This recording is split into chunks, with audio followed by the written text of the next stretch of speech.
Hello friends, ಎಲ್ಲರಿಗೂ ನಮಸ್ಕಾರ. Flavour by ಸ್ನೇಹಾಗೆ ಸ್ವಾಗತ.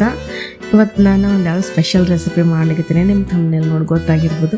ನಾನು ಭಾಳ ದಿವಸದಿಂದ ಅಂದ್ಕೊಳಿಗತ್ತಿದ್ದೆ ಇದು ಮಾಡಬೇಕು ಅಂಥೇಳಿ, ಆದರೆ ಮಾಡ್ಲಿಕ್ಕೆ ಆಗಿರಲಿಲ್ಲ. ಸೊ ನಾನು ಇವತ್ತು ಟ್ರೈ ಮಾಡ್ಲಿಕ್ಕತ್ತೀನಿ. ಆಮೇಲೆ ನಾನಿದೆ ಫಸ್ಟ್ ಟೈಮ್ ಮಾಡ್ಲಿಕ್ಕತ್ತಿದ್ದೆ. ನಾನಿಲ್ಲೇ ಒಂದು 6-7 ಬಾಳೆಹಣ್ಣು ಇದು ಭಾಳ ಹಣ್ಣಾಗಿದ್ದು ಅವು ತೊಗೊಂಡೇನೆ. ಅದೇ ಬಾಳೆಹಣ್ಣು ಇದೇ ಬಾಳೆಹಣ್ಣು ಅಂತೇನಿಲ್ಲ, ನಿಮಗೆ ಹತ್ರ ಯಾವ್ದಿರ್ತಾವೆ ಅದೇ ತೊಗೋಬೋದು ನೀವು. ನಾನು ಇಲ್ಲೇ ಒಂದು 4 ಏಲಕ್ಕಿ ಬಾಳೆಹಣ್ಣು, 1-2 ಪಚ್ಚ ಬಾಳೆಹಣ್ಣು ತೊಗೊಂಡೇನೆ. ಆಮೇಲೆ ಭಾಳ ಹಣ್ಣಾದ್ಮೇಲೆ ಕೆಲವೊಂದು ಸಲ ಹುಳ ಆಗೋ ಚಾನ್ಸಸ್ ಇರ್ತಾವೆ, ಅದಕ್ಕೆ ನಾನು ಚೆಕ್ ಮಾಡಿ ತೊಗೊಂಡೇನೆ. ಅದಕ್ಕೆ ಒಂದು ಅರ್ಧ ಪೌಣ ಬಟ್ಲಷ್ಟು ಮೊಸರು ಹಾಕ್ಲಿಕ್ಕತ್ತೇನೆ. ಆಮೇಲೆ ಒಂದು 3-4 ಚಮಚ ಸಕ್ಕರೆ, ಒಂದು ಅರ್ಧ ಚಮಚ ಉಪ್ಪು ಹಾಕಿ ಚೆಂದಾಗ ಪೇಸ್ಟ್ ಮಾಡ್ಕೊಳ್ತೀನಿ. ನೀವು ಕೈಯಿಂದನೂ ಮ್ಯಾಶ್ ಮಾಡ್ಬೋದು. ಮ್ಯಾಶ್ ಮಾಡ್ಕೊಂಡಾಗ ಕೆಲವೊಂದು ಸಲ ಚಂಕ್ಸ್ ಇರೋ ಚಾನ್ಸಸ್ ಇರ್ತವೆ, ಫುಲ್ ಪ್ಯೂರಿಗತ್ತೆ ಆಗೋದಿಲ್ಲ. ಅದಕ್ಕೆ ನಾನೆಲ್ಲ ಮಿಕ್ಸಿಗೆ ಹಾಕೊಂಡು ತಗೊಳ್ತೀನಿ. ಅಂದ್ರೂ ಅದ್ರೊಳಗೆ 1-2 ಚಂಕ್ಸ್ ಉಳಿದಾವ, ನೀವು ನೋಡ್ಬೋದು. ಈ ರೀತಿಯಾಗಿ ನೀವು ಬಾಳೆಹಣ್ಣು ಪ್ಯೂರಿ ಮಾಡ್ಕೊಂಡಾದ್ಮೇಲೆ ಅದಕ್ಕೆ ಒಂದು ಅರ್ಧ ಚಮಚದಷ್ಟು ನಾನಿಲ್ಲೇ ಉಪ್ಪು ಮತ್ತು ಜೀರಿಗೆ ಹಾಕ್ಲಿಕ್ಕತ್ತೀನಿ. ಇದು ಎಲ್ಲ ಚೆಂದಾಗ ಉಪ್ಪಲ್ಲ, ನಾನು ಸೋಡಾ ಹಾಕ್ಲಿದ್ದೀನಿ. ಸೋಡಾ ಮತ್ತು ಜೀರಿಗೆ ಹಾಕಿ ಚೆಂದಾಗ ಮಿಕ್ಸ್ ಮಾಡ್ಕೊಳ್ತೀನಿ. ಅದಕ್ಕೆ ನಾನು ಮೊಸರು ಏನು ತೊಗೊಂಡಿದ್ದಿಲ್ಲ ಅದೇ ಬಟ್ಲಿಂದ ಮೈದಾ ಹಿಟ್ಟು ಹಾಕ್ಲಿಕ್ಕತ್ತೀನಿ. ಮತ್ತು ನಾನು ಇದೇ ಫಸ್ಟ್ ಟೈಮ್ ಮಾಡ್ಲಿಕ್ಕತ್ತೀನಿ. ಸ್ವಲ್ಪ ಎಕ್ಸೈಟೆಡ್ನೂ ಆಗಿನಿ, ಪ್ಲಸ್ ಸ್ವಲ್ಪ ನರ್ವಸ್ನೂ ಆಗ್ಲಿಕ್ಕತ್ತದ. ಯಾಕಂದ್ರೆ ನಾನು ಫಸ್ಟ್ ಟೈಮ್ ಮಾಡ್ಲಿಕ್ಕತ್ತೀನಿ, ಪ್ಲಸ್ ವಿಡಿಯೋನ ಮಾಡ್ಲಿಕ್ಕತ್ತೀನಿ. ನೋಡ್ರಿ ಹೆಂಗೆ ಆಗ್ತದೆ ಅಂತ ಹೇಳಿ ನೋಡೋಣ ಅಂತ ನನಗೆ ಇದು 2ನೇ ಬಟ್ಲ ಹಿಟ್ಟು ಹಾಕಿದ್ದೀನಿ.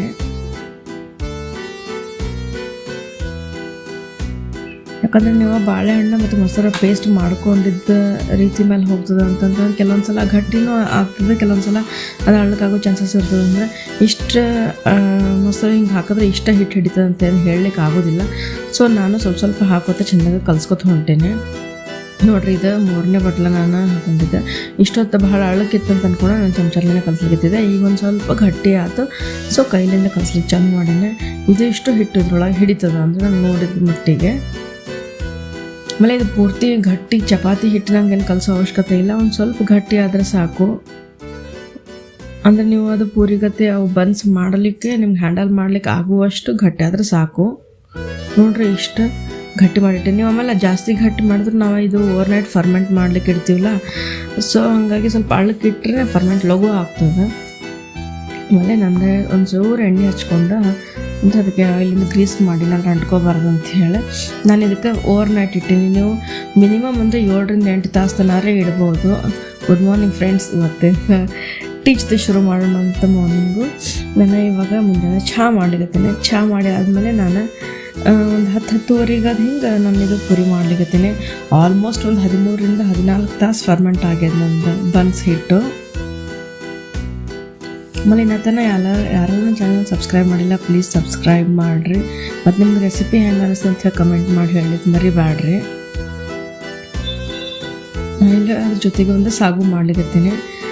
ಅದಕ್ಕೆ ನಾನು ಬಟಾಟಿ ಮತ್ತು ಬಟಾಣಿ, ಬೀನ್ಸ್ ಮತ್ತು ಕ್ಯಾರೆಟ್ ಸಣ್ಣ ಹೆಚ್ಚಿಟ್ಕೊಡಿ. ನೀವು ಬೇಕು ಅಂತಂದ್ರೆ ಒಳಗೆ ಫ್ಲವರ್ ಹಾಕ್ಬೋದು, ಇಲ್ಲ ನವಿಲು ಕೋಸು ಇರ್ತದಲ್ಲ ಅದು ಹಾಕ್ಬೋದು. ಆ ಪಲ್ಯಕ್ಕೆ ನಾನು ಒಂದು ಮಸಾಲೆ ರೆಡಿ ಮಾಡ್ಕೊಳ್ತೀನಿ. ಅದಕ್ಕೆ ಒಂದು ಕಾಲು ಅಂದ್ರೆ ಒಂದು ಬಟ್ಲದಷ್ಟು ಇದು ತೊಗೊಂಡೇನೆ. ಏನಂತಾರೆ ಅದಕ್ಕೆ ಕೊಬ್ಬರಿ ತೊಗೊಂಡೇನೆ, ಹಸಿಕಾಯಿ. ಆಮೇಲೆ ಒಂದು 4-5 ಹಸಿಮೆಣ್ಸಿನ್ಕಾಯಿ, ಒಂದು 7-8 ಪುದೀನ ಮತ್ತು ಒಂಚೂರು ಕೊತ್ತಂಬರಿ ಹಾಕಿನಿ. ಆಮೇಲೆ 1 ಚಮಚದಷ್ಟು ಪುಟಾಣಿ ಹಾಕಿನಿ. ಆಮೇಲೆ ಒಂದು ಅರ್ಧ ಚಮಚದಷ್ಟು ಗಸಗಸಿ ಹಾಕಿನಿ. ಪುಟಾಣಿ ಮತ್ತು ಗಸಗಸಿ ಇಲ್ಲಿ ಗಟ್ಟಿ ಬರ್ಲಿಕ್ಕೆ ಹಾಕ್ಲಿಕ್ಕತ್ತೀನಿ ನಾನು. ಆಮೇಲೆ ಒಂದು ಅರ್ಧ ಚಮಚದಷ್ಟು ಜೀರಿಗೆ, 1-2 ಏಲಕ್ಕಿ, 1-2 ಲವಂಗ, ಒಂಚೂರು ಚಕ್ಕಿ ಹಾಕ್ಲಿಕ್ಕತ್ತೀನಿ, ದಾಲ್ಚಿನ್ನಿ ಎಲ್ಲ ಅದ. ಈ ಮಸಾಲೆ ನೀವು ಹೆಚ್ಚು ಕಡಿಮೆ ನೋಡ್ಕೊಂಡು ಹಾಕೋಬೋದು. ನಾನೆಲ್ಲ ಸ್ವಲ್ಪ ಲೈಟಾಗಿ ಆಗಲಿ ಅಂತ ಒಂದು ಸ್ವಲ್ಪ ಹಾಕಿನಿ. ಯಾವುದು ಫ್ಲೇವರ್ ಡಾಮಿನೇಟ್ ಮಾಡೋ ಥರ ಯಾವುದು ಜಾಸ್ತಿ ಹಾಕಿಲ್ಲ. ಆಮೇಲೆ ಇಲ್ಲೊಂದು ಕಡಾಯಿ ಇಟ್ಟಿನಿ, ಅದರೊಳಗೆ ಎಣ್ಣೆ ಕಾಯಿಸ್ಲಿಕ್ಕಿಟ್ಟು ಜೀರಿಗೆ, ಸಾಸಿವೆ, ಚಟಪಟ ಅಂತ ಅಂದಮೇಲೆ ನಾನು ಸ್ವಲ್ಪ ಕರಿಬೇವು ಮತ್ತು ಉಳ್ಳಾಗಡ್ಡಿ ಹಾಕ್ಲಿಕ್ಕತ್ತೀನಿ. ಉಳ್ಳಾಗಡ್ಡಿನೂ ನೀವು ಬೇಕಂತಂದ್ರೆ ಹಾಕೋಬೋದು, ಇಲ್ಲಾಂದರೆ ಸ್ಕಿಪ್ ಮಾಡ್ಕೋಬೋದು. ನೀವು ಒಂದು ವೇಳೆ ಉಳ್ಳಾಗಡ್ಡಿ ಬೆಳ್ಳುಳ್ಳಿ ತಿಂತಿರಲಿಲ್ಲ ಅಂತಂತಂದರೆ ನೀವು ಕಾಯಿ ರುಬ್ಕೋಬೇಕಾದ್ರೂ ಅದಕ್ಕೆ ಬೆಳ್ಳುಳ್ಳಿ ಹಾಕೋ ಅವಶ್ಯಕತೆ ಇಲ್ಲ. ನೀವು ಹಂಗೆ ಮಾಡಿಕೊಂಡ್ರು ಟೇಸ್ಟ್ ಮಸ್ತ್ ಆಗ್ತದೆ. ರುಬ್ಕೊಂಡಿದ್ದು ಪೇಸ್ಟ್ ನಾನೀಗ ಹಾಕ್ಲಿಕ್ಕತ್ತೀನಿ. ಅದಕ್ಕೆ ಹಾಕಿ ಚೆಂದಾಗಿ ಹಸಿ ವಾಸನೆ ಹೋಗುತ್ತಲ್ಲ, ಚೆಂದಾಗಿ ಕೈ ಆಡಿಸೋಣಂತೆ. ಇದು ನಾನಿಲ್ಲೇ ಬನ್ಸ್ ಜೊತೆ ಮಾಡ್ಲಿಕ್ಕತ್ತೀನಿ. ನೀವು ನಾರ್ಮಲ್ ಪೂರಿ ಜೊತೆ, ದೋಸೆ ಜೊತೆ, ಚಪಾತಿ ಜೋಡಿ ಯಾವ್ದ್ರ ಜೊತೆನೂ ಮಾಡ್ಬೋದು, ಭಾರಿ ಮಸ್ತ್ ಆಗ್ತದೆ. ಆಮೇಲೆ ಇನ್ನೊಂದೇನಂತಂದ್ರೆ ನೀವು ಸ್ವಲ್ಪ ಪಲ್ಯ ತಿಂದ್ರೂ ಅಂದರೆ ದೋಸೆ ಜೊತೆ ಹಚ್ಕೊಂಡು ತಿಂದ್ರೂ ಭಾಳ ಲಘು ಹೊಟ್ಟೆ ತುಂಬೋದು, ಯಾಕಂದರೆ ಇದ್ರೊಳಗೆಲ್ಲ ಪಲ್ಯನೂ ಜಾಸ್ತಿ ಇರುತ್ತಲ್ಲ ಅದರಿಂದ.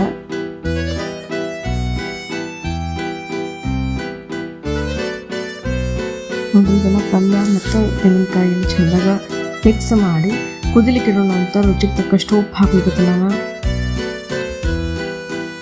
ಇದಿಷ್ಟು ಬಿಟ್ಟರೆ ನಾನು ಇದಕ್ಕೆ ಯಾವುದೂ ಬೇರೆ ಏನು ಹೆಚ್ಚಿನ ಮಸಾಲೆ ಅಂತೇನೋ ಹಾಕಿಲ್ಲ. ನಾವು ಕಾಯಿ ಅಂದ್ರೆ ಬಿಟ್ಕೊಂಡಿದ್ವಲ್ಲ ಅದಷ್ಟೇ ಹಾಕೇನೆ ಚೆಂದಾಗ ಒಂದು 5ರಿಂದ 10 ನಿಮಿಷ ತನಕ ಇದು ಕುದಿದೆ. ನೀವು ಬೇಡಪ್ಪ ಅಂತಂತಂದರೆ ನೀವು ಹಸಿ ಪಲ್ಯನೂ ಹಾಕಿ ಇದ್ರೊಳಗೆ ಕುದಿಸ್ಕೋಬೋದು, ಭಾಳ ಟೈಮ್ ತೊಗೋದು ಅಂತ ಹೇಳಿ ನಾನು ಕುಕ್ಕರ್ ಒಳಗೆ ಒಂದು ವಿಸಿಲ್ನಷ್ಟೇ ಬೇಯಿಸ್ಕೊಂಡೆ ನಾನು. ನೋಡಿರಿ ಇದು ಚೆಂದಾಗ ಕುದ್ದವು.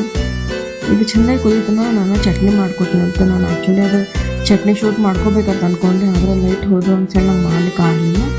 ಬರ್ರಿ ಈಗ ಬನ್ಸ್ ಮಾಡೋಣ ಅಂತ. ನೋಡಿರಿ ಎಷ್ಟು ಚೆಂದ ಫರ್ಮೆಂಟ್ ಆಗಿದೆ ಅಂದರೆ ಹೌರ್ಗಾಗಿದೆ. ನೋಡಿದ್ರೆ ಗೊತ್ತಾಗಿದ್ದಿರ್ಬೋದು.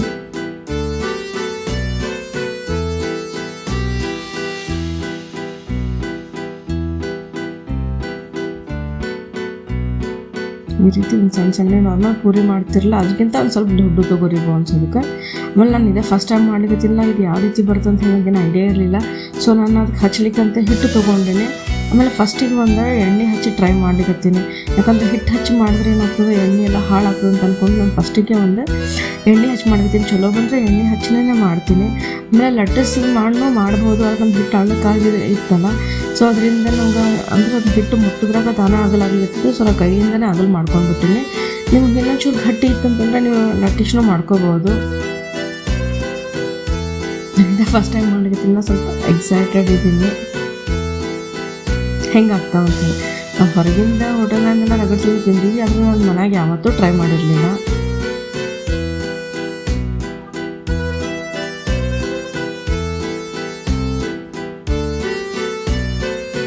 ನನ್ನ ಬನ್ಸ್ ಎಷ್ಟು ಮಸ್ತ್ ಉಬ್ಲಿಕತ್ತಾವ. ಸೊ ನಾನೇನು ಮಾಡಿದೆ ಅಂದರೆ ಹಿಟ್ಟು ಹಚ್ಚಲೇ ಇಲ್ಲ, ಎಲ್ಲ ಕೊಯ್ದು ಒಂದ್ಸರಿ ಬನ್ಸ್ನು ಹಿಂಗೆ ಎಣ್ಣೆ ಹಚ್ಚಿನೇ ಎಲ್ಲ ಮಾಡ್ಕೊಂಡು ತಕ್ಕೊಂಡೆ. ನಿಮ್ಗೆ ಕೆಳಗಿಂದನೂ ಎತ್ತಿ ಹಾಕ್ಲಿಕ್ಕೆ ಹ್ಯಾಂಡಲ್ ಆಗ್ತಿರಲಿಲ್ಲ, ನೀವು ಒಂದು ಬಟರ್ ಪೇಪರ್ ಅಥವಾ ಯಾವ್ದಾರ ಒಂದು ಶೀಟ್ ಮೇಲೂ ಮಾಡಿ ಹಾಕ್ಬೋದು. ನೋಡ್ರಿ ನಮ್ದು ಬನ್ಸ್ ರೆಡಿ ಆದವು. ಈಗ ನೋಡ್ರಿ ಒಂದು ಮುರಿದು ತೋರಿಸ್ತೀರಂತ ನಾನು, ಅಂದರೆ ಒಳಗೆ ಹೆಂಗಾಗ್ಯಾವ ಅಂತ ಹೇಳಿ. ನೋಡ್ರಿ ಎಷ್ಟು ಫ್ಲಫಿ ಆಗ್ಯಾವ ಮತ್ತು ಸ್ಪಾಂಜಿನೂ ಆಗ್ಯಾವ. ಒಳಗೆ ಎಷ್ಟು ಹಳ್ಳ ಆಗ್ಯಾವ.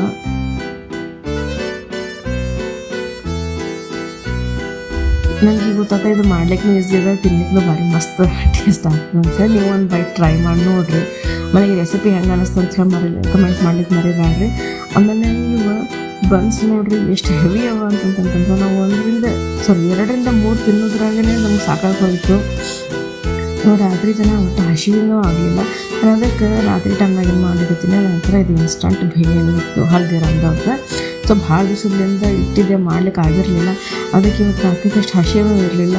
ಸೊ ನಾನು ಇದೇ ಬೇಡ ಮಾಡಿದ್ರೆ ಅದು ಅಂದ್ಕೊಂಡು ಬೇಡ ಮಾಡ್ಲಿಕ್ಕತ್ತೀನಿ. ಇದ್ರೊಳಗೆ ಚಟ್ನಿ ಅದೆಲ್ಲ ಕೊಟ್ಟಿರ್ತಾರೆ, ನೀವು ಜಸ್ಟ್ ನಿಮ್ಗೆ ಯಾವ್ಯಾವ ಬೇಕಲ್ಲ ಪಲ್ಯಗಳೆಲ್ಲ ಹಾಕಿ ಮಿಕ್ಸ್ ಮಾಡ್ಕೊಂಡ್ರೆ ತಿಂದರೆ ಆಯಿತು. ಆಮೇಲೆ ನೀವೆಲ್ಲರೂ ಊರಿಗೆ ಅದು ಹೋದ್ರಿ, ಅದೆಲ್ಲ ಪಿಕ್ನಿಕ್ ಅದು ಹೋದಾಗ ಇದು ತೊಗೊಂಡು ಹೋಗ್ಬೋದು ನಿಮ್ಮ ಜೊತೆಗೆ. ಈಸಿಯಾಗಿ ಮಾಡ್ಕೊಂಡು ತಿನ್ಬೋದು. ನೋಡಿ ಫ್ರೆಂಡ್ಸ್, ನಮ್ಮದು ಭೇಳ್ ರೆಡಿ ಆಯಿತು. ನೋಡಿದರೆ ಬಾಯಿಗೆ ನೀರು ಬರ್ಲಿಕ್ಕತ್ತಾವ. ಆಮೇಲೆ ಇವತ್ತಿಂದ ಎಲ್ಲ ರೆಸಿಪಿಗಳು ನಿಮ್ಗೆ ಹೆಂಗೆ ಅನಿಸ್ತು ಅಂತ ಹೇಳಿ ಕಮೆಂಟ್ ಮಾಡಿ ಹೇಳ್ರಿ. ನಿಮ್ಮ ಫ್ಯಾಮಿಲಿ ಮತ್ತು ಫ್ರೆಂಡ್ಸ್ ಜೊತೆ ಶೇರ್ ಮಾಡ್ಲಿಕ್ಕೆ ಮರಿಬೇಡ್ರಿ. Thank you friends, thanks for watching.